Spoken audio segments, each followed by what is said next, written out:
pain, bien-aimé, des propositions matin, midi et soir, ou matin et soir au minimum, alors tu verras ta vie chrétienne changer.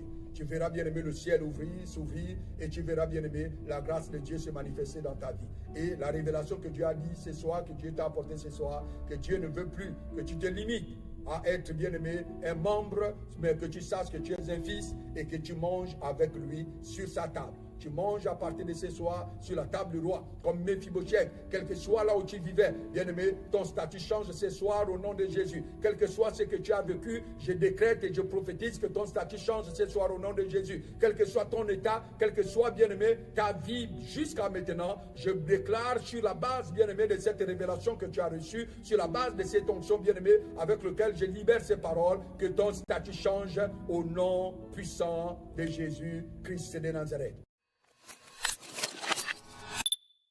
Jusqu'à la fin de la vie de David, jusqu'à la mort, bien-aimé, de Méphibosheth, il a fait partie des membres de la famille royale. Et c'est pour ça que je suis venu te dire, bien-aimé, que les pains de propositions que nous mangeons, que la parole de Dieu que nous méditons, bien-aimé, jour et nuit, que nous avons l'habitude, bien-aimé, de lire, si et seulement si nous laissons que cette parole, bien-aimé, prenne corps en nous, parce que la Bible dit que la parole s'est faite chair. Si nous laissons que cette parole fasse chair en nous, alors c'est cette parole, bien-aimé, qui spirituellement nous transporte d'aller manger, bien-aimé, sur la table du roi. Alors Dieu te dit ce soir, je ne veux pas seulement que tu sois mon enfant, je ne veux pas seulement que tu sois mon serviteur, mais la révélation que je t'apporte ce soir, c'est qu'à partir de ce soir, à partir de ce lundi 15 juin 2026, sache que tous les matins, tu prends le petit déjeuner sur la même table que moi, tous les midis, tu prends le même déjeuner que mes enfants, que moi, et que tous les soirs, tu prends le dîner avec moi, et en cela, ça va changer ton identité.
Merci pour la vie, pour la santé et pour notre présence en Seigneur, en sa présence. Prions l'Éternel.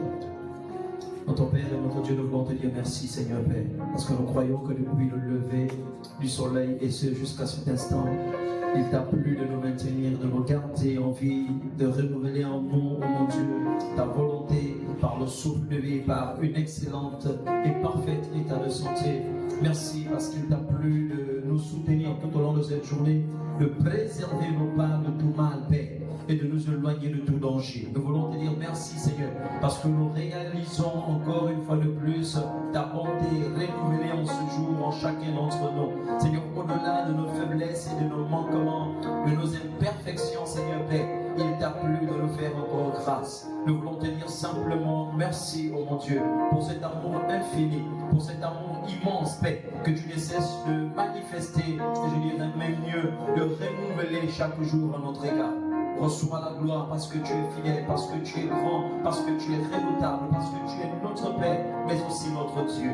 Nous te disons merci pour le privilège que tu nous fais de pouvoir encore une fois de plus nous tenir dans ta présence, Seigneur mon Dieu, mon roi, afin de recevoir de toi à tes pieds l'instruction, un conseil, la direction qui nous permettra de contempler une fois de plus encore la gloire de ton nom dans nos vies, en esprit et en vérité. Que la gloire et l'honneur te reviennent, Seigneur Père, pour cet amour manifeste encore en ce jour. Que la gloire et la louange te reviennent, Seigneur notre Dieu, notre roi, pour mes frères et sœurs qui sont en chemin et dont tu disposes en leur faveur les voies et moyens, afin qu'eux aussi puissent bénéficier de l'étendue de ta majesté en Christ Jésus, que tu veux encore renouveler en ce soir, Seigneur, dans ta présence. Nous te disons merci pour ton amour et pour l'excellence de ton nom, Seigneur. Au nom de Jésus, nous disons ensemble Amen.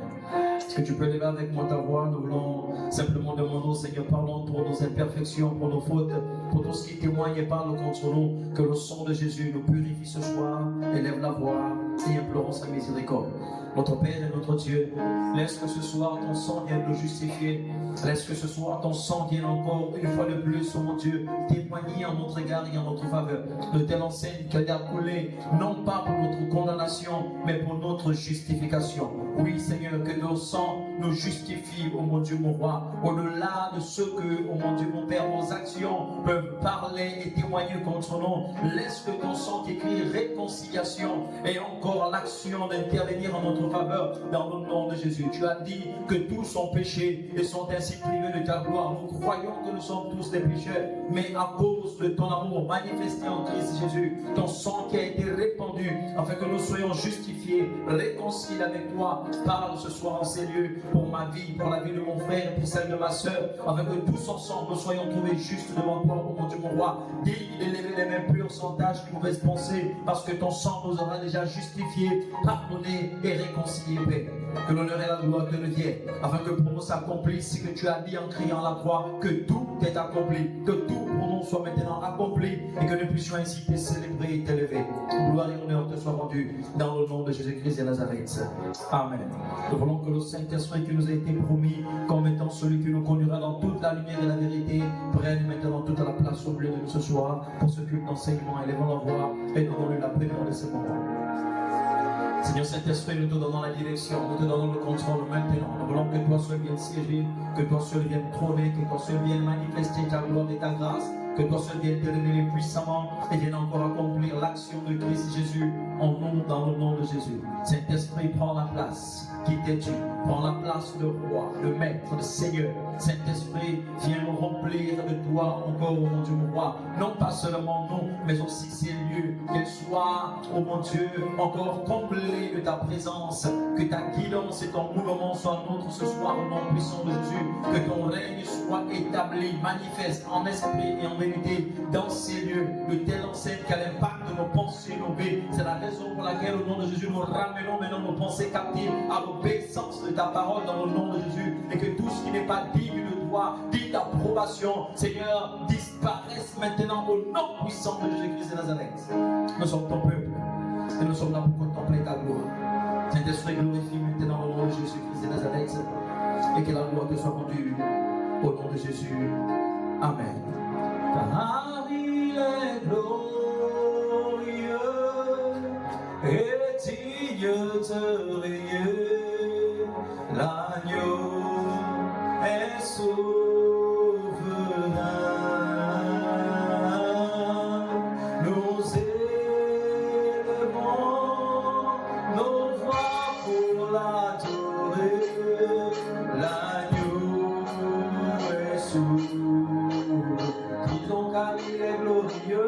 car il est glorieux, et tu es digne de l'agneau de Dieu, l'agneau est souverain. Oui, nous célébrons nos voix.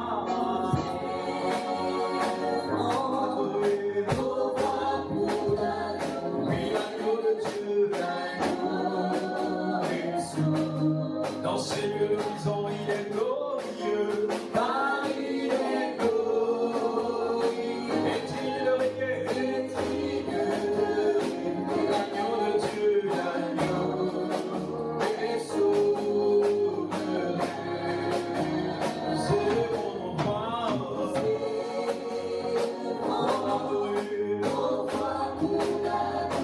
l'agneau de Dieu, dans nos cœurs, dans nos vies ce soir, nous disons car il est glorieux, oui, car il est glorieux, car il est glorieux, dans ces lieux il est digne, puis l'agneau de Dieu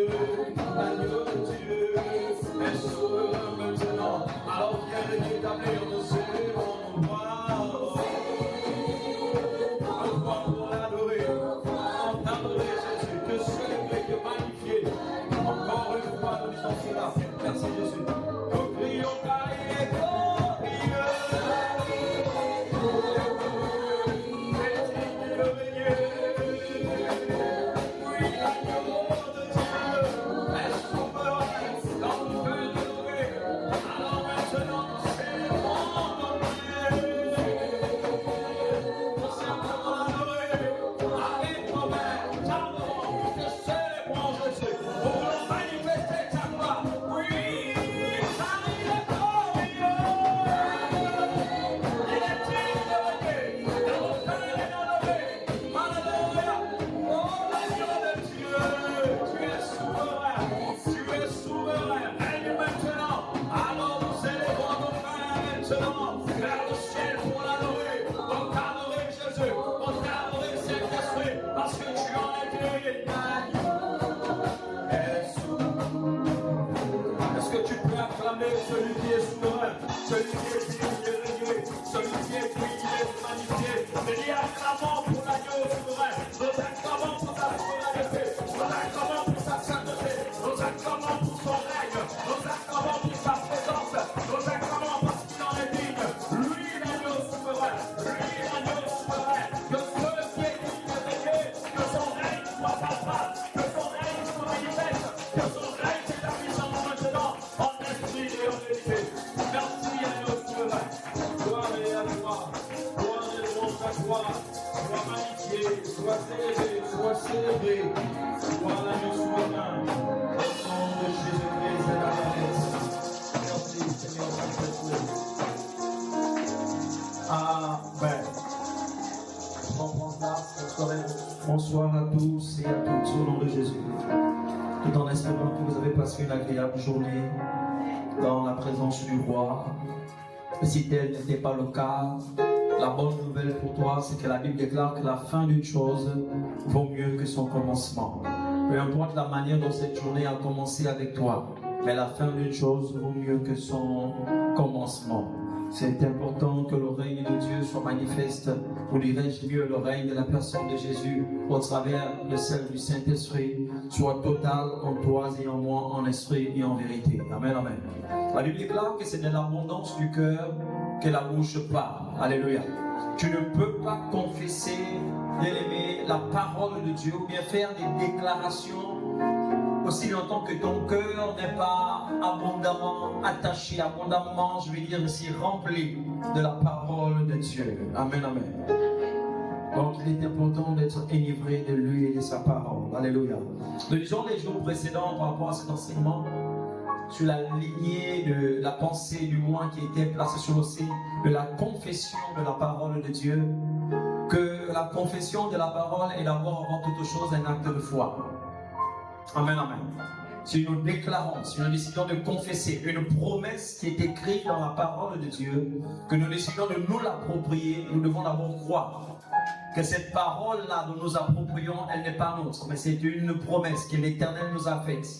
Et comme l'Éternel, notre Dieu, est fidèle, comme il veille sur sa parole, c'est à nous qu'il revient de croire que dès l'instant où nous la proclamons d'une manière solennelle, de l'instant où nous confessons cette parole avec conviction, en ayant foi que, bien aimé, cette parole qui est esprit et vie, est capable, bien aimé, de donner ou d'apporter la vie. Là où la mort semblait s'installer, là où il y avait comme une limitation ou un blocage, dès l'instant où nous confessons la parole de Dieu qui est esprit et vie, c'est à toi de croire qu'en l'instant que tu le fais, quelque chose se produit en ta faveur, quelque chose se passe, parce que le Dieu que nous prions a dit clairement dans sa parole que lorsqu'elle est libérée, cette dernière ne retourne point à lui sans effet. Il y a toujours des effets lorsque nous proclamons la parole de Dieu. Amen, amen.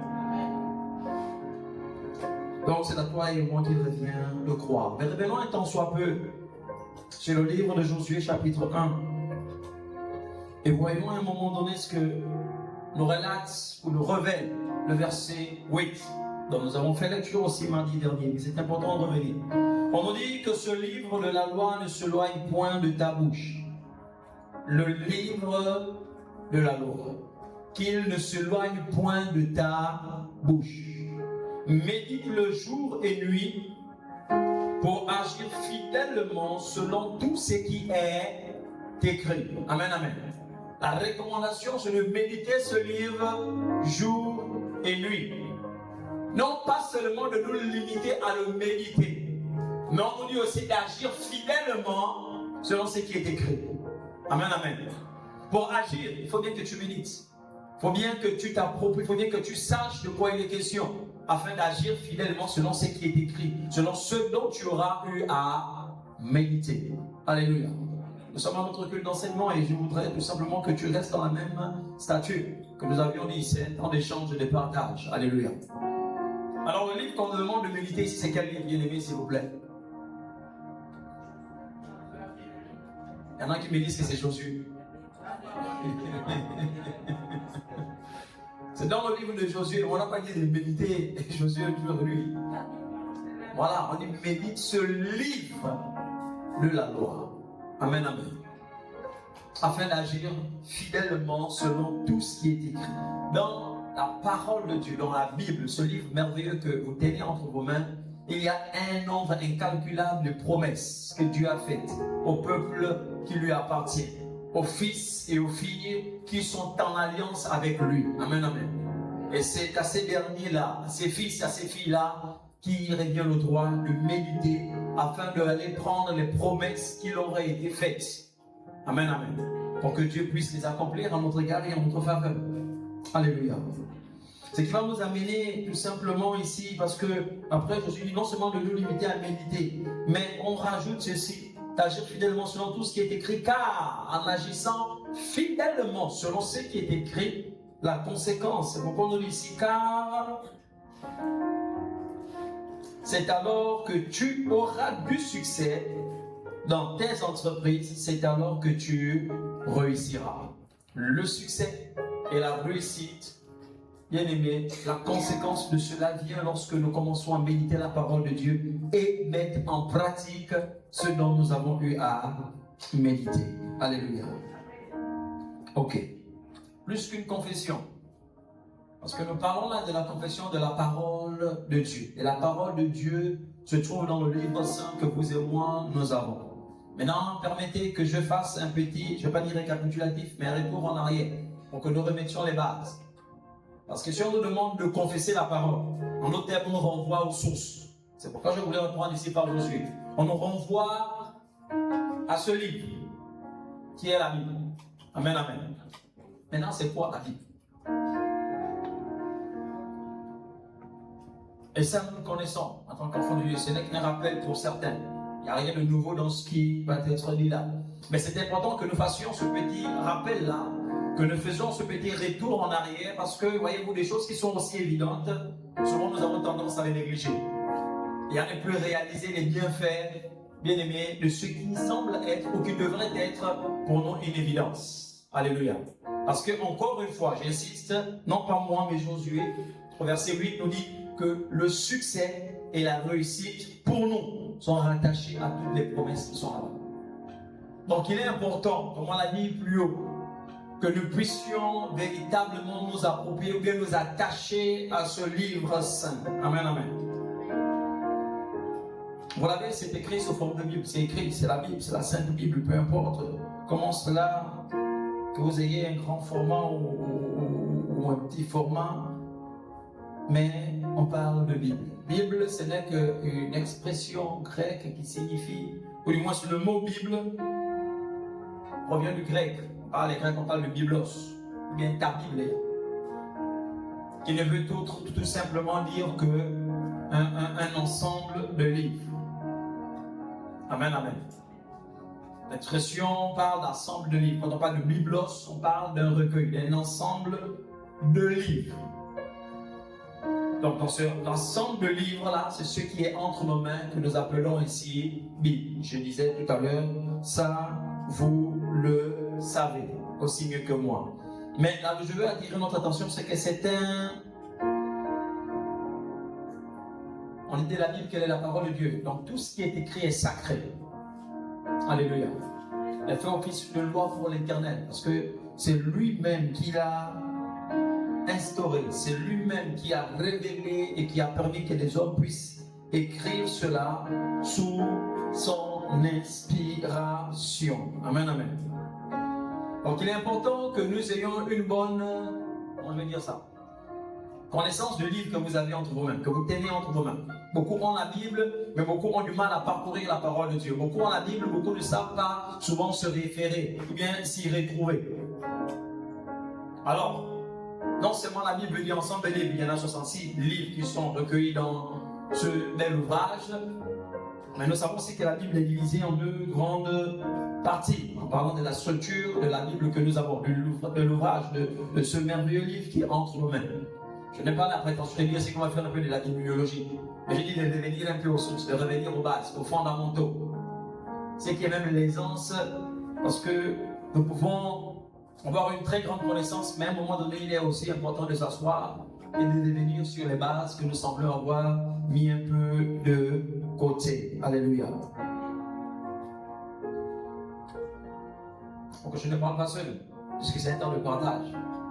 Puis on sait que la Bible est la parole de Dieu. On sait que la Bible est divisée en deux grandes parties. Amen, amen. On parle de l'Ancien Testament et du Nouveau Testament. L'expression, le terme testament ne veut dire tout simplement que alliance. Alléluia. Donc, ancienne alliance ou bien ici, nouvelle alliance. Maintenant, qu'est-ce que nous révèle l'ancienne alliance? Quand nous sommes dans l'Ancien Testament, ça fait appel à quoi? On retransmet quoi dans l'Ancien Testament? Et quels sont les enseignements que nous pouvons trouver aussi? Les leçons que nous pouvons tirer ou que nous parle ou nous révèle la nouvelle alliance ou bien le Nouveau Testament. Amen, amen. Mais que ce soit Ancienne Alliance ou Nouveau Testament, il y a quelque chose de capital ou de fondamental que nous devons être à même de retenir. Alléluia. Amen, amen. Alors, ce que je voudrais que vous puissiez retenir premièrement dans ce que nous parle l'Ancien Testament, ceux qui ont leur Bible du second, c'est aussi simple, on n'a pas besoin de faire un cours pour ça, on peut regarder tout simplement votre première page de votre Bible, pour vous dire aussi que l'Ancien Testament est divisé aussi à combien de parties? Je n'ai plus l'enseignement, vous connaissez ça? Oui, Elmina? Qui ont leur Bible d'abord avec eux ce soir? Bible en papier, pas dans le téléphone. Si tu es en papier, fais seulement comme ça. Je vois d'abord. Même pour lever la Bible, vous avez peur. Ok, gloire à Dieu. Qui lève pas. Oui, reste pour Linda. L'Ancien Testament est divisé en combien de parties? Elmina, Linda dit 3 parties. Elmina, ça vient pas. On va sauter. Karine, combien de parties? 4 parties. Merci. Comment ça fait? Je dis, on fait les fondamentaux, on semble oublier ça. C'est pourquoi il faut voir la Bible en papier. Avoir la Bible dans votre téléphone, c'est bien. Mais comme ça, c'est encore mieux. Ok. Bon, vous devez savoir qu'elle est divisée en 4 parties. Les 4 parties sont, on peut aller, c'est un récapitulatif. On a les Pentateuques, merci, les 5 premiers livres de la Bible. Je vois les Pentateuques, nous avons les livres. Merci. C'est qui a dit? Je prends ça pour Axel, je prends ça pour compte de Mira. C'est qui? Ok, Pentateuque, historique, après les livres historiques. C'est simple, vous pouvez lire, c'est écrit dans votre Bible. Vous ne pouvez pas faire, voilà. Après, poétique, c'est quoi?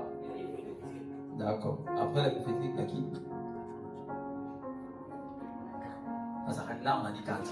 Comment vous pouvez regarder? Je demande pour voir si on suit. Il y en a qui cherchaient encore à prophétique, et vous ne pouvez pas même à prophétique. Et même ils ont dit 4. Amen, amen. Donc, vous devez savoir que quand on parle de l'Ancien Testament, il y a ces 4 configurations-là. Ce qui fait que quand on vous donne un texte, vous devez être à même de vous situer dans votre Bible. Vous n'avez plus besoin d'aller à l'Apocalypse pour chercher un livre, ou bien venir à la table des matières pour chercher où est. Non, non. Vous devez savoir que ce livre-là fait partie de la catégorie des Pentateuques, parce que dans l'Ancien Testament, premièrement, on nous présente d'abord la création, l'origine de tout. Dans le nom exemple Genèse, qui veut dire tout simplement origine, ou bien début. Amen, amen. Donc les questions par rapport à... Dans l'Ancien Testament, on nous parle, on nous présente, je vais lire ici tout simplement, d'abord la création du monde. Pour reprendre Genèse chapitre 1, verset 1, il est dit tout simplement au commencement. On va le faire simple, on va me faire des gagnants en temps. Au commencement, Dieu créa les cieux et la terre. C'est ce que nous dit Genèse chapitre 1 au verset 1. Amen, amen. Donc après cela, donc on voit l'histoire de la création de tout ce qui en suit, la création de l'homme, mais aussi la création de la femme. Donc le livre des origines, on montre l'origine de tout. Alléluia. On nous montre aussi dans ce livre de l'origine, là où il n'y a pas dans l'Ancien Testament, on voit aussi l'origine du péché, la déchéance de l'homme. Amen, amen. Est-ce que je vais courir comme ça, il y aura quand même doucement? Parce que j'ai l'impression qu'on va me suivre. C'est bon, ça va? Si je cours, vous me dites. Sinon, pour moi, je cours parce que je me dis c'est récapitulatif pour certains. Bon, d'autres, là, non, peut-être pas. Donc, si on parle de la création dans sa globalité, j'ai dit Genèse 1, verset 1. Amen, amen. Maintenant, si on parle maintenant pour aller dans la création, exemple de l'homme et de la femme, nous avons Genèse chapitre 2, le verset 7. Le verset 21 et 22. Ça, exemple, c'est pour la création. Genèse chapitre 2. J'ai le verset 7, il est ici qui suit le verset 7 de Genèse chapitre 2, on nous dit l'Éternel Dieu forma l'homme de la poussière de la terre. Il souffla dans ses narines un souffle de vie et l'homme devint un être vivant. Donc Dieu crée l'homme à partir de la poussière de la terre. Amen, amen. Genèse chapitre 2, verset 21 et 22, on nous dit là-bas, alors l'Éternel Dieu fit tomber un profond sommeil sur l'homme qui s'endormit. Il prit une de ses côtes et ferma la chair à sa place. Premier chirurgien, Dieu, il a fait l'opération, il a pris la côte, il a ouvert, après il a fermé. Et l'Éternel lui forma une femme de la côte qu'il avait prise de l'homme. Amen, amen. Donc nous voyons ici tout simplement la création de l'homme, la terre ou du monde. Ensuite, la création de l'homme, la création de la femme dans Genèse chapitre 3. Ce n'est qu'un rappel, je répète encore pour certains. Verset Genèse chapitre 3, on va lire pour le chapitre 3, on va lire seulement par exemple, vous pouvez lire du verset 1, vous pouvez lire ça c'est pour la maison du verset 1 à 13. Voyons l'origine du péché. Le diable qui vient éprouver Ève et fait les propositions que vous et moi nous connaissons. Vous évitez de faire cette longue lecture de Genèse 3, verset 1 à 13. Donc l'entrée du péché dans le monde. Amen, amen. Et là où je vais insister, c'est Genèse 3, verset 15.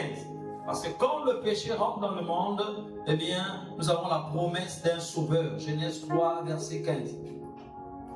Quand le Seigneur dit ici que, au verset 15, je mettrai inimitié entre toi et la femme, entre ta postérité et sa postérité, celle-ci t'écrasera la tête et tu lui blesseras le talon. Donc là, il y a une promesse de l'Éternel que nous aurons un sauveur.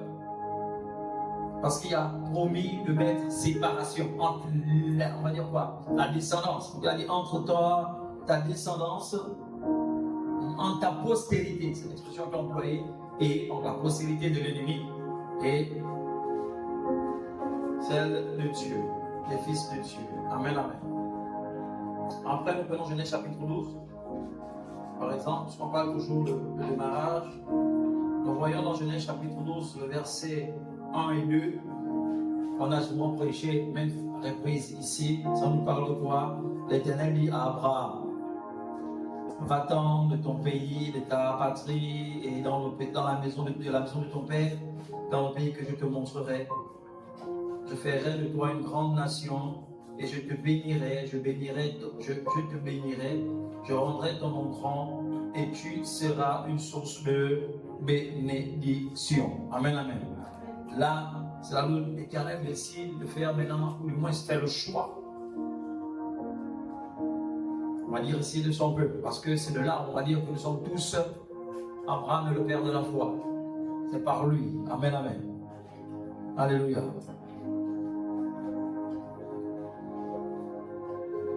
Donc, laissons les Pentateuques pour nous dire tout simplement que ce soit dans l'Ancien Testament. La Bible aussi, parce qu'il faut déjà que je parle de ça, bien que je vous laisse d'abord. Donc on a vu la création du monde. Mais elle nous raconte aussi l'histoire du peuple d'Israël. Amen, amen. Quand je voudrais m'arrêter au choix d'Abraham, parce que par Abraham, qui est le patriarche, on va voir comment par la naissance le fils de la promesse qui est Isaac, Jacob, et puis le peuple d'Israël. Donc ça nous relate aussi l'histoire du peuple choisi par Dieu, le peuple d'Israël. C'est pourquoi après les Pentateuques, vous avez dit comment entrer dans quelle catégorie des livres? Les livres historiques. Parce qu'on va quitter de la création, de l'origine de tout, et passer dans la catégorie maintenant de l'histoire. La marche de ce peuple choisi par Dieu, ont-ils été fidèles, leurs faiblesses, leurs défaillances, les moments où ils ont été un peu comme nous aujourd'hui, un moment on est attaché au Seigneur, et puis à cause des épreuves de la vie, on se retire, un moment on est un peu frustré, on est un peu ci, on est un peu ça. Alléluia. Amen, amen. Donc on relate l'histoire de ce peuple-là, le peuple d'Israël. Amen, amen. Mais hormis l'histoire, il contient aussi d'autres récits, bien entendu, de ce peuple-là. On voit, après les récits de la marche du peuple d'Israël, on passe de livres historiques à quelle catégorie de livres? Vous avez dit les livres? C'est pourquoi je parlais d'autres récits. Donc on voit des prières. On voit comment les gens ont appris à adorer le Seigneur. Quand dans les poétiques, nous avons les Job, nous avons les psaumes, on a les proverbes, on a les cantiques, les cantiques. Donc, pour nous amener à comprendre que dans la marche d'Israël, il y a des hommes et des femmes qui ont développé une certaine intimité avec le Seigneur. Nous, en lisant, quand nous parcourons, le but ici, c'est que, ayant connaissance de cette histoire, tu pourras comprendre que Dieu aussi, ayant choisi, nous faisons partie de son peuple, nous sommes aussi appelés à avoir des temps d'intimité avec lui. Des temps où toi-même tu peux composer des cantiques, des psaumes pour ton Dieu, puisque les hommes ont eu à le faire. C'est pourquoi on nous donne ça comme étant des témoignages, des références. D'avoir des temps aussi de prière ou bien de proclamation. On a toutes ces choses-là. Et après on termine par les livres prophétiques. Pour nous montrer qu'il y a des hommes aussi qui ont eu à parler de la part de Dieu, poussés par la personne du Saint-Esprit. Amen, amen. Ça, c'est ce qui peut mettre fin ici au Nouveau, le moins à l'Ancienne Alliance, ou l'Ancien Testament. Dans le Nouveau Testament, c'est aussi la même configuration. Il est aussi divisé en combien de parties dans le Nouveau Testament? Il est aussi divisé en 5. Qui a dit 5? Barbaris. Ok, qui dit mieux? On va faire tout ça. Comme l'Ancien Testament, le Nouveau Testament aussi divisé en 4 parties. Amen, amen. Moi, je pensais que c'était un récapitulatif. Bien, c'est pas ça. Mira, c'est ça ou c'est pas ça? La première partie du Nouveau Testament, c'est quoi? Merci, Junior. Deuxième partie, c'est quoi? Quelqu'un m'a dit les épîtres. J'avais vu que vous sautez, non? C'est d'abord les évangiles. Vous avez les 4. Après les 4 évangiles, vous avez les âmes des apôtres. Après les âmes des apôtres, maintenant vous avez les troisième partie, les épîtres. Qui sont, épîtres, qui veut dire lettres. Les lettres de Paul, au moins ce qui ont été, ou pas seulement de Paul, de tous les apôtres de Jésus. Certaines, ou la plus grande partie de Paul. Pierre en a écrit les épîtres, Jean également. Jude, c'est un bon nom. Amen, amen. Jacques, l'épître qui porte son nom. Encore qui? Il y a aussi On va voir si vous avez. Il y a Pierre, merci. Il y a encore qui écrit les pieds? Il a dit Jean. Jean, Pierre, Jacques, Jules. Il a dit tout cela. Il y a encore qui? Pas fini. Paul, merci. Il a dit ça. Il y a encore qui? On a dit Jacques. Tu veux voir? On va ouvrir la Bible.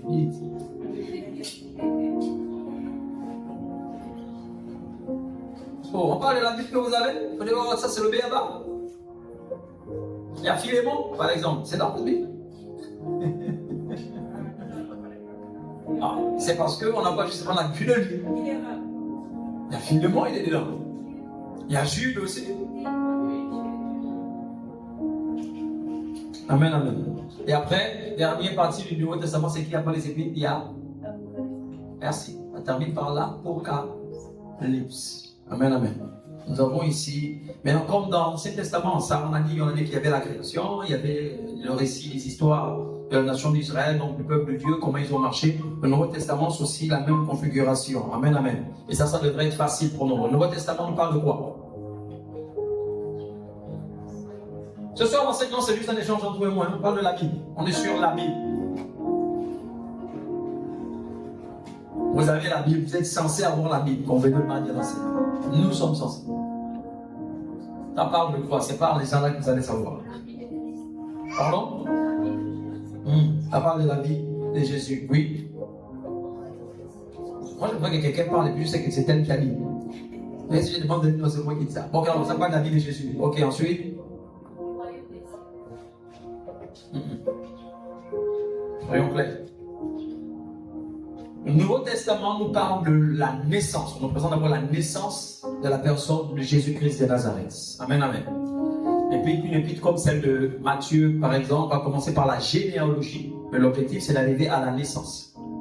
On nous présente dans tous les évangiles d'abord la naissance de Jésus. Ou je ne m'arrêterai pas aux évangiles. Le Nouveau Testament, ça commence par ça. La naissance de Jésus qui va succéder à la vie, comme vous avez si bien dit, de Jésus.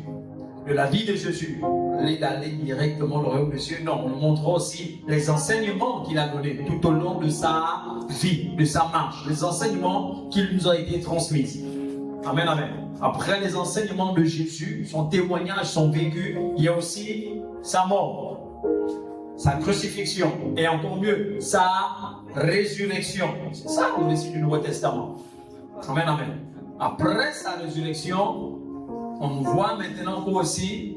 Vous n'avez pas besoin de regarder la Bible, c'est ça qu'on parcourt.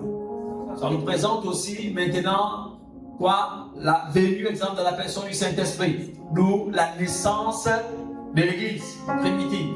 Amen, amen. Voilà ce que nous relate. Un peu, si je peux ainsi dire, le Nouveau Testament. Et ça clôture par quoi? Le plus simple en vérité, Linda.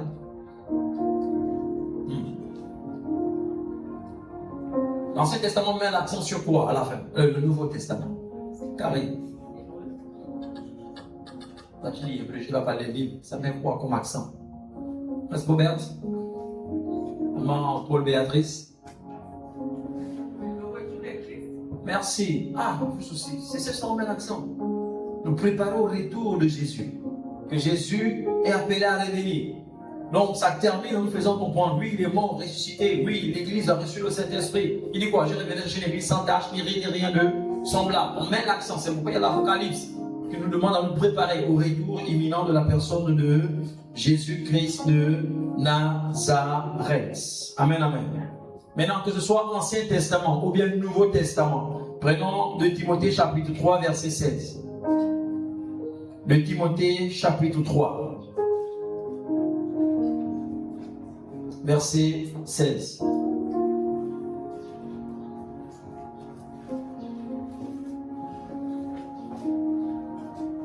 Le Timothée chapitre 3, le verset 16 dit quoi? Si on a la page de Timothée, je vais lire le verset 16 de 2 Timothée 3. Il dit ce qui suit. 2 Timothée 3, hein, verset 16.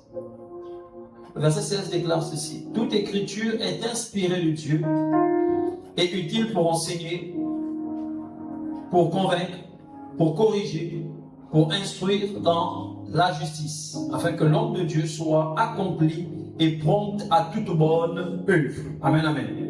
Si on nous demande de méditer aussi ce livre, comme nous disait Josué 1:8, c'est pour que nous soyons accomplis, des hommes et des femmes accomplis à toute bonne œuvre. Mais retenons ceci, le verset 7, c'est que cette Bible, la parole de Dieu, toute écriture est inspirée de Dieu. Parce que vous allez tomber devant des personnes qui vous diront que la Bible, là, ce sont les Occidentaux qui les ont écrits pour tromper le peuple africain que nous sommes. C'est les Blancs qui ont écrit ça, pour nous abrutir. Non, il est dit ici que toute écriture est inspirée de Dieu. Amen, amen. Alléluia. C'est Dieu qui a inspiré. Amen, amen. Qui a inspiré des hommes qui ont eu à écrire ce merveilleux livre ou bien ce bel ouvrage. Nous préférons ici. Amen, amen. Parce que jusqu'à là, ça peut aller quand même, comme récapitulatif. De prendre le livre de Jérémie.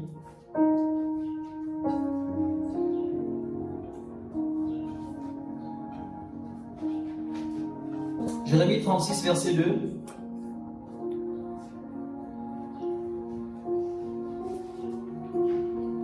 Il est dit ici, prends un livre et tu y écriras toutes les paroles que je t'ai dites sur Israël et sur Juda et sur toutes les nations depuis le jour où je t'ai parlé au temps de Josias jusqu'à ce jour. Amen, amen. C'est Dieu qui parle, qui dit prends un livre et tu écriras, tu mettras toutes les paroles que je t'ai données. Donc, si vous demandez à quelqu'un, on va faire quoi? On va prendre l'exemple des enseignants. On va même laisser la fin des enseignants. Si Respomi demandait, non, on va laisser Respomi. Lorsque les hommes de Dieu, les pasteurs, vous demandent généralement lorsque nous prions, peuple de Dieu, élevez la voix et répétez après moi cette prière.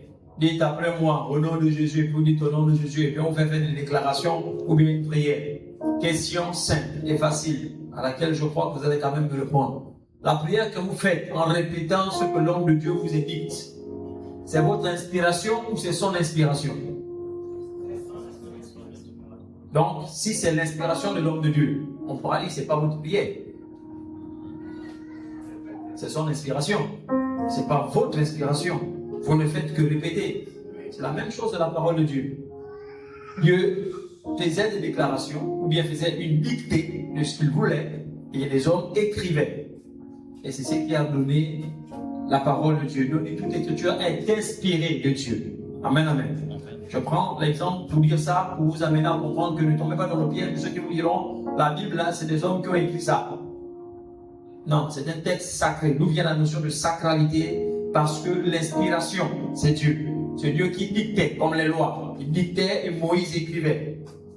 Ce n'est pas Moïse qui a réfléchi pour dire, bon, je vais mettre des commandements et de l'eau et puis je vais dire que Dieu m'a dit non. Alléluia. Amen, amen. Voilà. À ce niveau, tout simplement,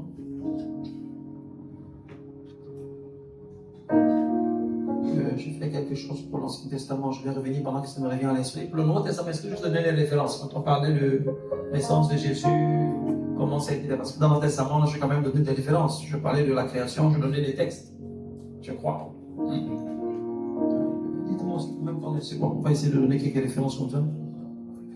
Je dis que la première fois, le Nouveau Testament parlait de quoi? Nous parlait de la naissance de Jésus, c'est ça? Bon, il y a beaucoup de textes qu'on peut prendre. On va prendre le premier livre, simplement, Matthieu 1, verset 18, par exemple. C'est aussi simple, c'est clair que ça.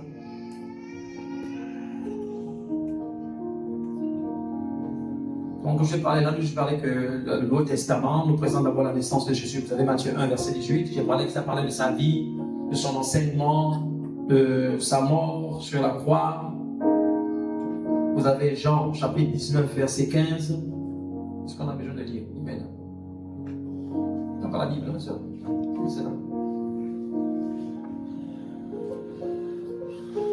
Bon. Quelqu'un peut donner Matthieu 18? Non, Matthieu 1, verset 18. Praxed, Matthieu 1, 18. Karine, Jean 19, verset 15. Elmina, tu as la Bible? Non, on va donner à Imelda. Imelda, Actes des Apôtres, chapitre 1, verset 10 et 11. Comme ça, au moins, ça va être facile. Qui a encore la Bible? Oui. Or, la naissance de Jésus-Christ arriva ainsi. Merci. Or, la naissance de Jésus-Christ arriva ainsi. Arrête-toi là. Le plus important, c'est de vous faire comprendre qu'on commence par la naissance de Jésus.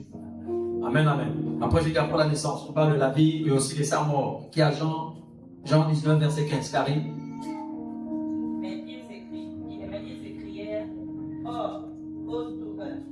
Mais ils écrièrent, ôte, crucifie-le.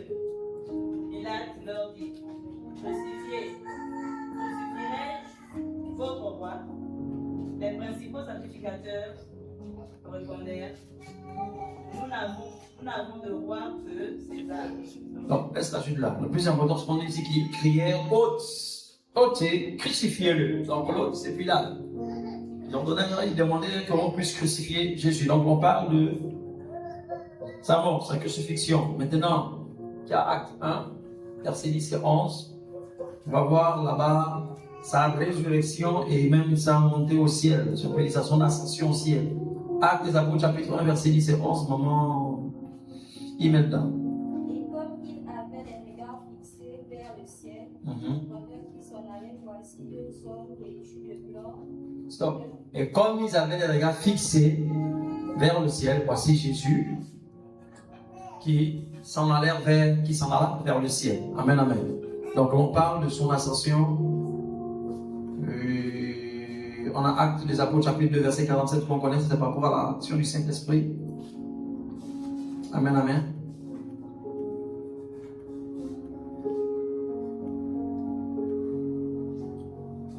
Et par rapport au retour imminent de Jésus, Actes des Apôtres, chapitre 2, je disais, 47, ça c'est... Non, Actes des Apôtres, chapitre 2, pour l'effusion du Saint-Esprit. Tout à coup, il eut... Linda, tu peux nous lire ça? Et tu n'as pas la Bible. C'est Elmina. Elmina a déjà la Bible. Actes des Apôtres, chapitre 2, pour Elmina. Oui. Verset 1 à 2. Voilà. Stop à ce niveau, c'est bon moment.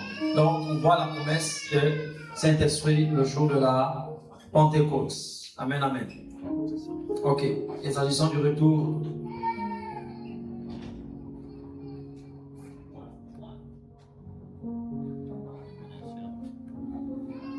vous avez aussi, ça c'est pour compléter, je dis quoi? Pour la sœur, non c'est Acte 1, verset 1 et 2. Hein. Ok, d'accord. Maintenant, nous devons aussi retenir les enseignements que nous donne la Bible d'une manière globale, que ce soit dans l'Ancien Testament comme dans le Nouveau Testament. Il y a des choses récurrentes qui reviennent toujours. Nous avons deux parmi les enseignements que la Bible nous donne. Prenons 2 Timothée chapitre 3, versets 16 et 17.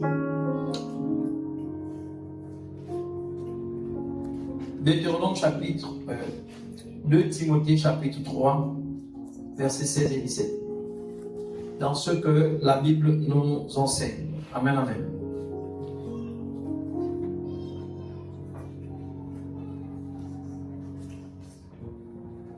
Est-ce que je vous ai donné la référence de... Oui, prenons d'abord les enseignements. 2 Timothée 3, qui a la page? Le chapitre 3, verset 16 à 17. Toute l'écriture est divinement inspirée et utile pour enseigner, pour convaincre, pour corriger, pour former à la justice, afin que l'homme de Dieu soit accompli et propre à toute bonne œuvre. Voilà. La suite du verset 17 qu'on a dit tout à l'heure, afin que l'homme de Dieu soit accompli et prompt à toute bonne œuvre. Amen, amen. Donc, c'est pour nous faire comprendre qu'en vérité, la Bible est là. Si nous avons ce livre de moi le méditer, c'est parce qu'elle enseigne le salut. On va être sauvé, appartenir et demeurer au Seigneur, mais aussi pour nous en tant qu'enfants de Dieu, elle nous enseigne comment marcher avec le Seigneur, comment nous éloigner des œuvres de la chair, comment nous éloigner de tout ce qui est charnel, comment nous comporter et faire pour plaire au Seigneur. Amen, amen. Alléluia. Maintenant, pour essayer un peu de, je ne vais pas dire vous embrouiller, mais de voir si on se suit. L'Ancien Testament combien de livres dans son entièreté?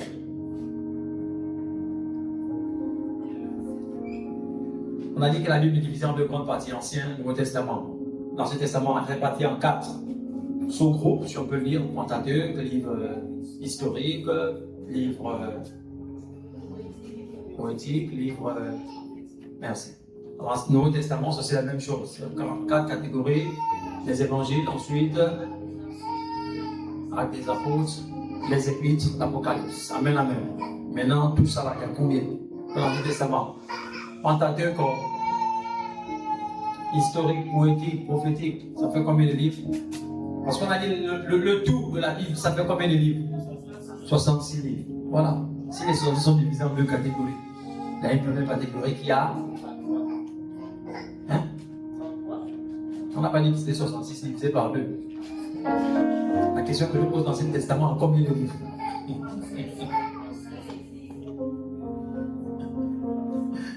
Tu es trop fort, tu as dit 33. C'est tranquille. Pour moi, c'est 66 divisé par 2. L'Ancien Testament a 39 livres. C'est pourquoi je vous ai dit, mettez-vous au premier, regardez, vous pouvez compter. On en a 39. Amen, amen. Il y a un texte que je cherche. Et le Nouveau Testament, s'il y en a 39 pour l'Ancien Testament, on en a combien? Effectivement, 66 moins 39, vous allez trouver le reste qu'il fait pour le Nouveau Testament.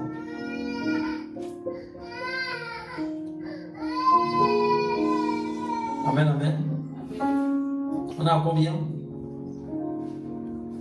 Oh, il y a un calcul.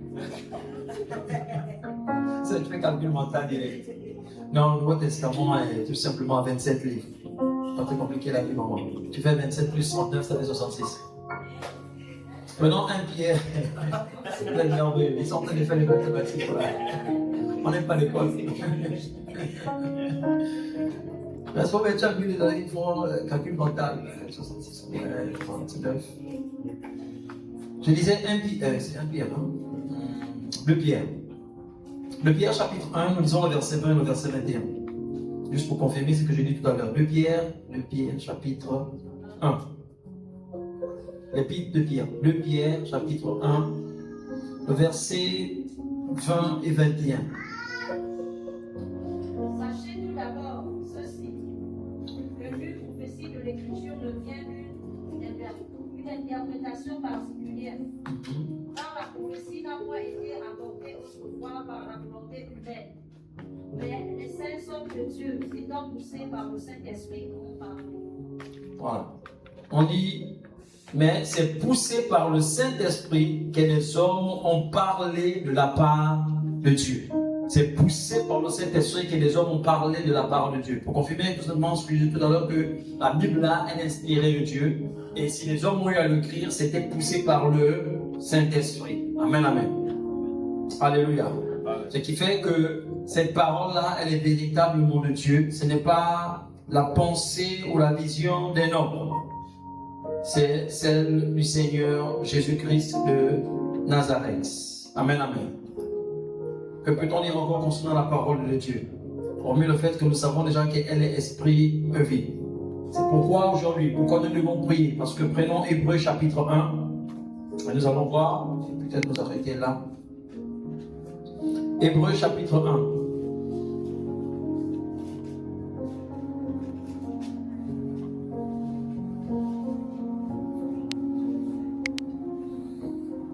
Hébreux chapitre 1 à partir du verset 1.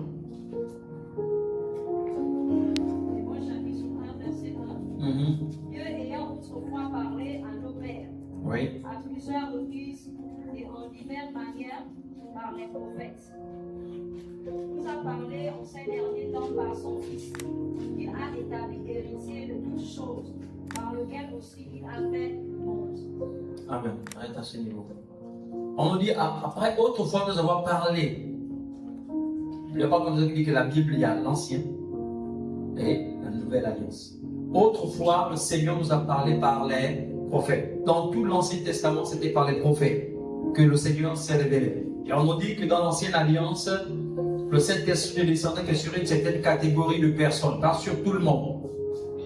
Amen, amen. Encore là, un récapitulatif. Quelle était cette catégorie de personnes? Karine, il y avait les prophètes, merci. Elmina, Linda, dans l'Ancien Testament, le Saint-Esprit descendait et utilisait qui?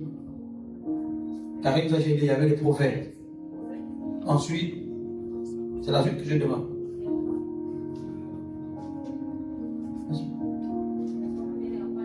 Les rois, merci. Et les souverains sacrificateurs, merci. Ça sont des tabous seulement revenir. Dans l'ancienne alliance, ce n'est pas tout le monde qui avait le Saint-Esprit. Or, dans la nouvelle alliance, la particularité, c'est qu'aujourd'hui, tout le monde, le Saint-Esprit descend et se manifeste sur tous. Ceux qui ont reçu Jésus comme Seigneur et Sauveur personnel. Amen, amen. C'est ce qui est dit dans Joël. Dans les derniers temps, je répandrai de mon esprit sur toute chair. Ce n'était pas le cas dans l'ancienne alliance. Si tu n'étais pas un sacrificateur, il ne s'en est pas sur toi. Si tu n'étais pas un prophète ou encore roi, c'est pourquoi, exemple, David, comme on l'a vu le dimanche, quand il a été oint, l'Esprit de Dieu est descendu sur lui. Amen, amen. Dans la nouvelle alliance, aujourd'hui, le Saint-Esprit a été promis dans les derniers temps, si que nous sommes pour toute chair. Amen, amen. Alléluia. C'est pourquoi on nous dit que dans l'ancienne alliance, il parlait par les prophètes. Donc quand il descendait sur un homme, le prophète pouvait ainsi dire, ainsi parle l'Éternel, et puis il libérait l'oracle du Seigneur pour la parole de Dieu. Or aujourd'hui, cette parole nous est accessible à nous tous. C'est pourquoi nous devons nous l'approprier, la méditer, pour tout simplement davantage connaître ce Dieu, mais connaître aussi notre Père et pouvoir nous confier tout simplement ici à lui. Amen, amen. Donc, avoir une bonne connaissance de la parole. Pourquoi je parle de la Bible? Pour faire simple, pourquoi j'ai voulu faire ce petit retour? Que tu ne te dises pas que bon, aujourd'hui l'enseignement dit que c'était pas comme la dernière fois. Non, on est sur déclaration, mais tu ne peux pas déclarer ce que tu ne connais pas. Donc je disais, si on fait un récapitulatif, parce que le livre de Josué nous dit de méditer ce livre de la loi. Pour méditer ce livre, il faudra dire que tu saches. Quand tu vas aller dans la catégorie, dans l'ancienne alliance par exemple, que tu vas prendre un livre comme, si je vous donne un livre par exemple, je vous dis le livre de Ruth. Bien, Esdras, c'est dans quelle catégorie de livre? Sans ouvrir votre Bible. C'est dans l'Ancien Testament, oui. Esdras se trouve dans quel... Vous avez dit dans l'Ancien Testament, il y a 4 parties. Il y a Pentateuque, il y a livre historique, il y a livre poétique et les prophétiques. Esdras, c'est où? Esdras. C'est pas prophétique. Esdras n'est pas un prophète. C'est dans la catégorie des livres historiques. Ça va donc faire l'histoire du peuple d'Israël. Vous devez savoir, quand on parle historique là maintenant, c'est-à-dire que on parle de quelque chose que le peuple d'Israël a eu à vivre et dont nous pouvons aujourd'hui nous tirer des leçons ou bien des enseignements. Amen, amen. Donc quand tu fais la lecture, le livre d'Esdras ou bien de Ruth, il faut que tu saches que on ne va pas te parler des visions et des révélations. Non, il y a une histoire qui est là-bas. Et cette histoire, il va falloir enlever le son contexte où elle était pour voir l'enseignement, les leçons que tu peux tirer pour aujourd'hui. Alléluia. Et donc quand tu vas lire Esdras, ou Ruth, ou Néhémie, Esther, ou Samuel, ça nous parle de Samuel, d'abord de Samuel même qui vit au monde, comment Dieu se révèle à lui, comment il fait pour être prophète, et le roi David, comment il est allé choisir autre chose. Amen, amen. Par Samuel, après on a le choix de David, de Saül, et dans Samuel 2, celui de David. Donc, c'est beaucoup de récits, c'est beaucoup d'histoires. Le but n'est pas ici de remettre à telle histoire, mais de comprendre cette histoire-là. Dieu veut m'enseigner quoi aujourd'hui? Qu'est-ce que Dieu veut nous enseigner, exemple, par rapport à l'histoire de David? Alléluia. Mais ce qui est merveilleux, c'est que dans la Bible, elle est christocentrique. C'est-à-dire, quand on parle de christocentrique, c'est pas de faire des mots, c'est juste de te faire comprendre que dans l'Ancien Testament, Christ est là, mais tel une ombre. Il n'est pas physiquement présent, mais Jésus est déjà là, il est déjà annoncé. Et dans la Nouvelle Alliance, nous le voyons accomplir ce qui était dit de lui dans les temps anciens. Amen, amen. C'est pourquoi on peut employer des solutions pour dire que Christ était l'ombre des choses à venir. Je prends un exemple qui est simple. Joseph. Quand on va lire l'histoire de Joseph, l'histoire de Joseph se trouve dans quel livre? J'ai dit dans quel livre? Parce que vous me dites l'Ancien Testament. Non, c'est dans quel livre de l'Ancien Testament? C'est bien, c'est dans l'Ancien Testament. Dans quel livre? Doucement. C'est bien, c'est beau. Oh. Ouais, c'est comme ça. Parce que quand on va prendre la Bible, que si on veut prêcher ou bien quoi que ce soit, quand on prend un texte, ça veut bien dire d'attention pour dire que là, on va sembler aller dans ce genre de livre. Joseph, c'est dans Genèse. Donc c'est dans le livre des Pentateuques. C'est dans le livre des origines. On vous parle, on nous montre l'origine de tout. C'est ça qu'on a dit, non? Le premier livre, c'est les cinq premiers livres, c'est les Pentateuques. D'accord? Et les Pentateuques nous montrent l'origine de tout. Tout a commencé. Même la trahison. Joseph n'a pas été trahi par ses frères. Ah. Le premier meurtre qu'il y a eu sur la terre, c'est pas Caïn qui tue Abel. C'est dans Genèse. C'est au livre des origines où tout a commencé.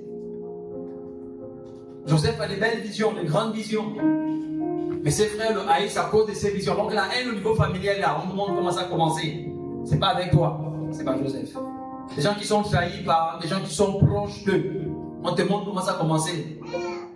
Donc je prends une image de Joseph pour vous amener à comprendre pourquoi on dit exemple que Joseph est un type de Jésus. De la même manière qu'à cause de ses visions, Joseph a été détesté, haï de ses frères, à cause de l'amour que son père avait à son égard. De la même manière, Jésus aussi a été détesté, haï de ses frères. Voilà, le micro va s'arrêter. Amen, amen. Joseph a été détesté. Joseph a été vendu. Jésus aussi a été vendu. Même mieux, là où c'est intéressant et c'est délicat, ce qu'on nous dit à combien il a été vendu. On a vendu Joseph avec combien de. On a payé Joseph combien de sous? Ah, je sais, vous ne lisez pas la Bible pour les hommes. Dès que Genèse, on est sur Genèse. Les Ismaélites qui ont acheté Joseph l'ont payé à combien? C'est simple, je vous dis que Joseph est un type de Jésus. Sans même regarder la Bible, on vous dit que Jésus a été vendu à combien?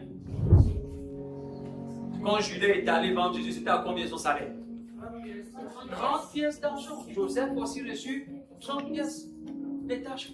C'est pourquoi on dit que c'est un type de Christ, une image de la personne de Jésus. Donc vous dites de la même manière, il a été trahi, il a été vendu sur le cas. Il annonçait déjà, sauf que Joseph n'a pas donné sa vie pour ses frères.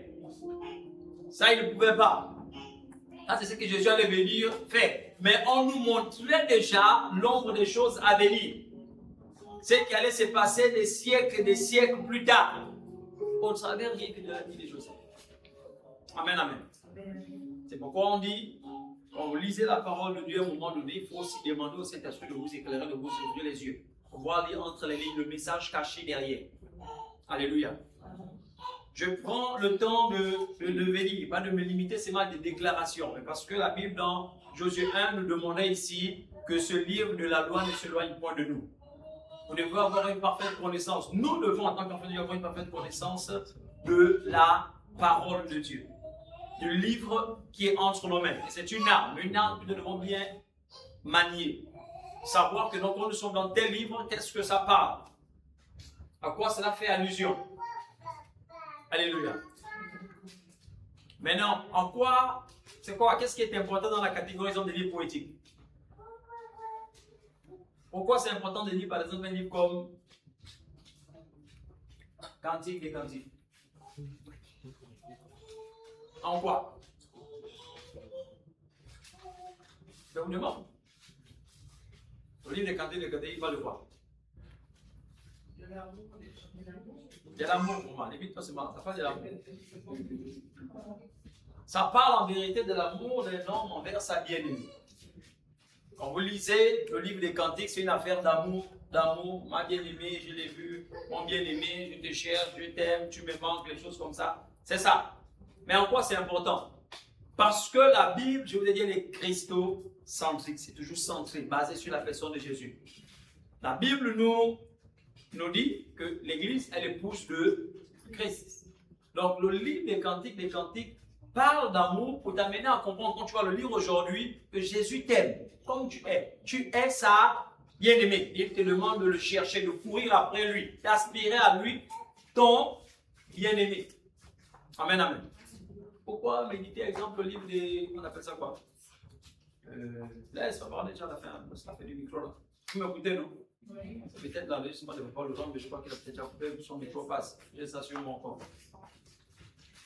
On va le renseigner, là, pour le temps, ça passe, non? Très bien. Ok, merci. Donc, je vous disais quoi? Que Le livre des psaumes, c'est pour vous amener, vous aussi, à apprendre à faire ce que souvent avec les chants, là on vous dit que alors lui a été nos paroles, et là les gens sont bloqués. On dit quoi? Que c'est de l'abondance du cœur que la bouche parle. Il y a beaucoup là qui ont du mal, on va dire, ils vont avoir rendant grâce à Dieu. Ils ne vont même pas faire une minute, ils ont fini de rendre grâce à Dieu. C'est pas possible. Amen, amen. Jésus dit dans le royaume, celui qui ne prie pas beaucoup, c'est au minimum 1 heure. C'est le reproche qu'il fait à ses disciples. Ça veut dire rendre grâce à Dieu. Tu as du mal à rendre grâce parce qu'en vérité, ton cœur n'est pas rempli et ne déborde pas d'amour de ton Dieu. Tu veux avoir le verbe, tu veux avoir les paroles, tu veux être poète. Les livres poétiques, c'est là pour ça. Quand tu vas méditer cantique ou les livres des psaumes, tu ne pourras pas manquer d'arguments, par exemple, pour rendre grâce à ton Dieu. Alléluia. Parce que David, en observant seulement la nature, je sais que tu tiens de ton micro, c'est bon. En observant seulement la nature,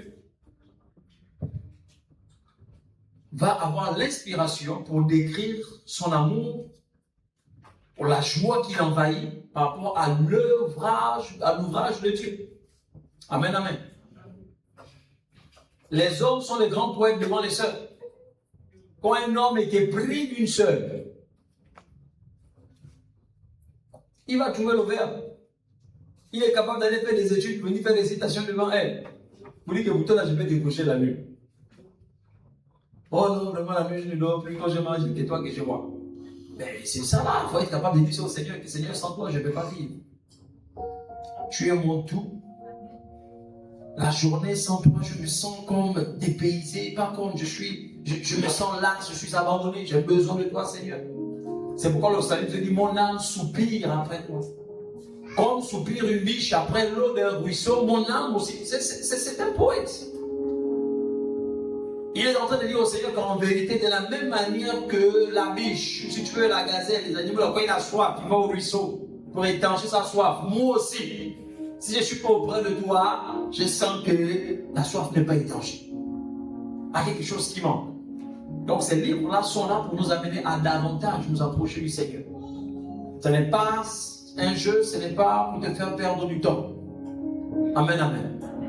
Mais par-dessus tout, la Bible passe aussi son temps à nous révéler dans l'ancienne alliance, comme dans la nouvelle alliance, qui est Dieu. Amen, amen. Je ne vais pas faire un cours définitif sur la Bible, mais te dire que l'objectif quand tu vas lire, c'est de connaître aussi celui que tu adores. Pourquoi dans l'ancienne alliance, quand il s'est révélé, il a donné, du moins aujourd'hui on reconnaît ces personnes en disant le lieu de un tel, le lieu de un tel, le lieu de un tel. Les Juifs, quand ils adoraient Dieu, ils commençaient par dire le Dieu d'Abraham. Dieu s'est-il révélé à Abraham? Oui. Et Abraham a donné l'enseignement à son fils. Qui était son fils le premier? Le fils de la promesse, Isaac. Il a enseigné à son fils comment connaître celui qu'il estime être son Dieu. Comment l'adorer. Comment l'invoquer. Amen, amen. Et comment aussi faire qu'il soit ton Dieu à toi. Et lorsqu'Isaac a réussi cette étape, les Juifs plus tard peuvent maintenant prier en disant le Dieu d'Isaac. Mais Isaac a donné naissance aussi à des fils. Amen, amen. Et l'un d'eux, Esau, Jacob. Et Isaac a fait comme son père a fait avec lui, enseigner, transmettre cet héritage. Comment connaître mon Dieu pour qu'il soit aussi ton Dieu. C'est ce que Dieu a dit. Amen, amen. C'est pourquoi j'ai pris Josué. Et lorsque Dieu fait ainsi, se révèle à Josué, c'est même je sais pourquoi je suis Josué le pauvre. Se révèle à Jacob, plus tard le peuple d'Israël va dire le Dieu de Jacob. Amen, amen. Après Jacob, qui a eu 12, c'est devenu délicat. Il a transmis aussi ses valeurs. Amen, amen. Et c'est passé. C'est passé. Les alliances ont été tissées. Jusqu'à ce que Dieu pouvait dire, je susciterai du milieu de vous. Il se retrouve en esclavage un homme qui sera aussi, et puis bref, d'un Moïse. Et Dieu l'utilise aussi puissamment. Alors même, tu peux dire le Dieu de Moïse. Mais Moïse, comme à l'image d'Isaac, de Jacob, a cherché aussi à faire que ce Dieu-là soit le sien. Pas seulement un Dieu qu'on appelle. C'est pourquoi on nous demande de méditer ce livre de la loi jour et nuit. Parce qu'il faut que Dieu est le Dieu qui se révèle toujours. Le Dieu que nous prions n'est pas mort, il est vivant. Mais il se révèle comment? Par sa parole. Pas la parole écrite, la parole qui est esprit et vie. C'est pourquoi il te faut avoir une intimité. Que quand tu lis la parole, quand tu vas la méditer, demande au Seigneur d'une manière personnelle de se révéler à toi. Que ça quitte tes écrits à être quelque chose dont tu es rassuré, j'ai envie de dire convaincu qu'il m'a parlé, il s'est révélé. Il est véritablement Dieu. Pas pour que tu viennes nous faire la bouche que c'est ton Dieu. Non, il faut qu'on voit ce que ton Dieu fait. Amen, amen. Il y a un texte que j'ai envie de vous donner pour qu'on poursuive cela dimanche. Mardi prochain. Nous allons prendre. J'espère que je vais me retrouver.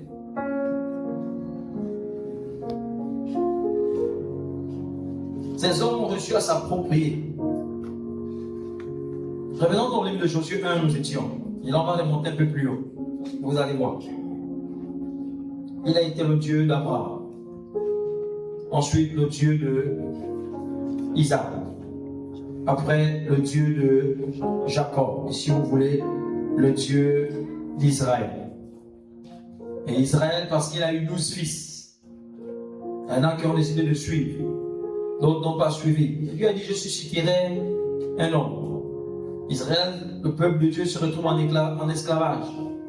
Et Dieu qui avait dit qu'il susciterait un homme pour délivrer son peuple, vient de délivrer son peuple au travers d'un homme. Nous le connaissons tous, Moïse. Josué chapitre 1. On va revenir. Pourquoi il faut qu'on médite sur la loi? Écoutez bien. Josué chapitre 1. Je vais non seulement lire, mais c'est l'exercice que je vous donne. On en parle mardi prochain par la grâce de Dieu. Écoutez, verset 1. Après la mort de Moïse, serviteur de l'Éternel. On dit Moïse était qui? Moïse était qui? On dit l'Éternel dit à qui? À... Je vais voir ceux qui ont les Bibles. Il dit à... Après la mort de Moïse, serviteur de l'Éternel, l'Éternel dit à Josué, fils de Nun, serviteur de... Moïse. Bon, question. L'Éternel dit à Josué, fils de Nun, serviteur de Moïse. Écoutez le verset 2. Moïse, mon serviteur, c'est Dieu qui parle. Hein? Moïse, mon serviteur, est mort. Maintenant, lève-toi, passe ce Jourdain, toi et tout ce peuple, pour entrer dans le pays que je donne aux enfants d'Israël. Tout lieu que foulera la plante de ton pied, je vous le donne, comme je l'ai dit à Moïse. Pas comme je l'ai dit à toi, mais à Moïse, mon serviteur. Mais Dieu, quand il se révèle à Josué, qui n'est pas mon serviteur, tu es serviteur de Moïse. Question. Parce que Josué l'a interrogé. Est-ce que vous avez ça au moins? Amen, amen. Pourquoi Dieu, quand il se révèle, il ne dit pas Josué, mon fils? Ou Josué, mon serviteur, il dit Josué, serviteur de Moïse. C'est la question que je vous pose. Amen, amen. Dieu reconnaît que Moïse était son serviteur. Mais en ce qui concerne Josué, il dit Josué, toi, tu étais le serviteur de Moïse. Tu n'étais pas mon serviteur. En d'autres termes, c'est ça. C'est ça ou c'est pas ça? Bon, si c'est pas ça, c'est pas bien grave. Écrit quand même. Mardi prochain, on en parle. J'espère qu'Elmina et Linda vont me dire, oui, maman Elmina et Linda. Ok. Pourquoi? Comment se fait-il que Josué était serviteur de Moïse et non de Dieu? Non, c'est pas aujourd'hui. Amenez vos références bibliques avec vous et mardi prochain, Dieu voulant, on en parlera. Il y en a déjà 2 exercices. Oui, il y a d'autres qui croisent les doigts pour qu'on ne fasse rien parce que pour l'exercice. Donc, lui, on accumule comme ça, et puis quand Dieu fera grâce, on reviendra dessus. Hein? Parce que le mardi, j'avais dit qu'on veut parler de l'autre exercice. Là, il y avait plein qui n'étaient pas venus. Donc, je ne veux pas l'aborder. Donc là, je sais ceux qui sont là. Donc maintenant, si mardi prochain, il y en a qui ne viennent pas encore, quand j'ai exercé sa question, on va continuer à avancer. Mais mardi prochain, Dieu voulant, nous parlerons dans la Bible toujours, mais de Dieu. Comment faire pour qu'il soit aussi ton Dieu, pour qu'on dise le Dieu de Mira. Oh, le Dieu de Lida. Le Dieu de bonne sémence. Le Dieu de Gauchet. Le Dieu de la grâce divine. Bon, la grâce divine, c'est pas quelqu'un. Il faut dire le Dieu de Anaël, le Dieu de Mi. Parce qu'il y a des gens qui invoquent comme ça. Alléluia.